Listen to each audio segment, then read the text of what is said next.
that those exercising the Article 37 rights to assemble, to demonstrate, to picket, and to present petitions to public authorities peaceably and unarmed must do so under the following constitutional and legal parameters.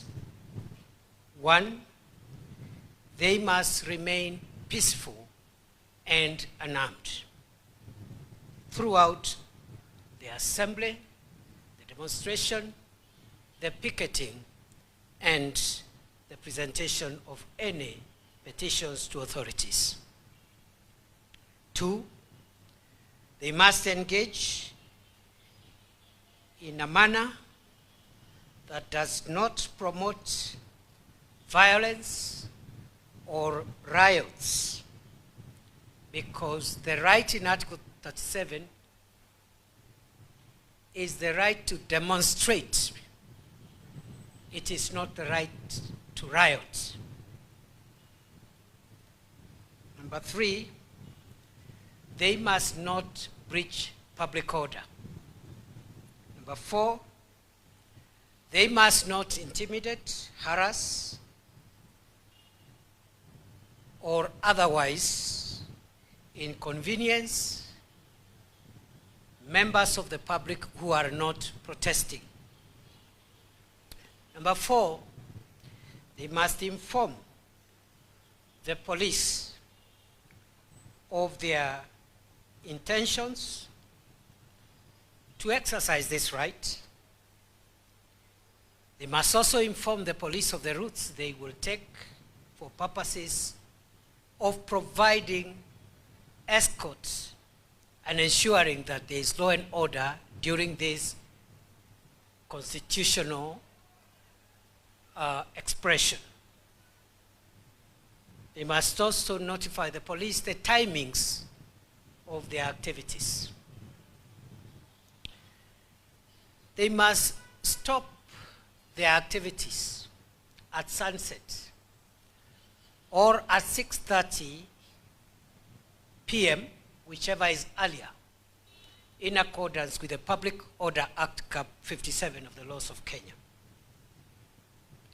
They must not provoke, attack, injure, or obstruct law enforcement officers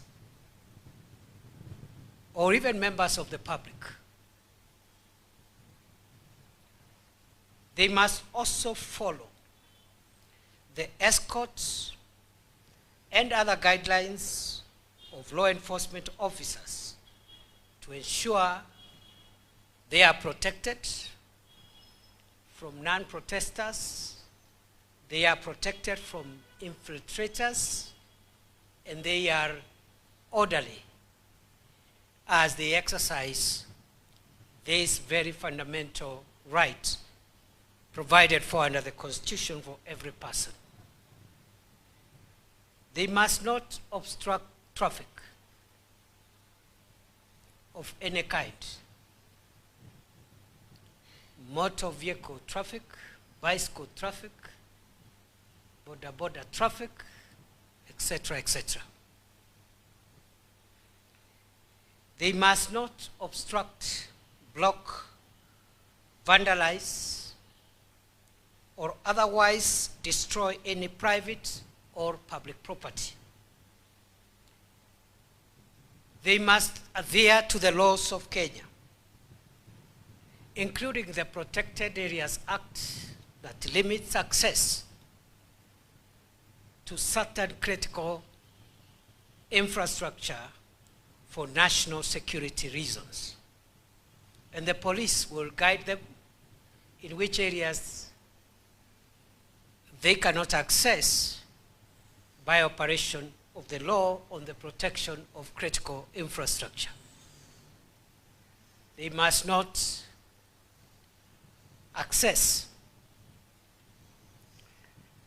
critical assets for the supply of power, water, or other social amenities in a manner that is likely to interfere with the enjoyment of these amenities by members of the public. They must not interfere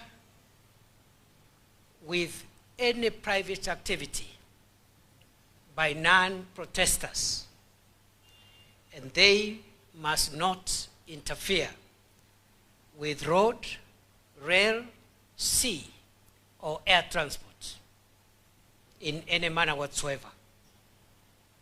Whatever the issues, whatever the grievances, whatever the matter, the rule of law and public order must be maintained by all persons. For the avoidance of doubt, non-protesters and other members of the public who hold a contrary view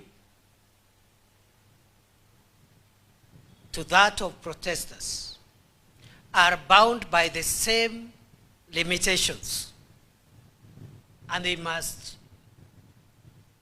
exercise their right to disagree, if at all, in the same manner, in the same circumstances. The national security organs of our country shall remain neutral, apolitical, but firm in enforcing the law of our country, and no form of lawlessness is going to be entertained whatsoever. Ladies and gentlemen, those who wish to exercise their constitutional right can do so today, tomorrow, every day, because it is their right to do so. But they must also adhere to the rule of law, and they need to make sure that other members of the public who either are not interested in what they are doing or they hold a contrary view are also not inconvenienced or harassed in any manner, including the transportation of the people. In the past, we have seen grave breaches to peace.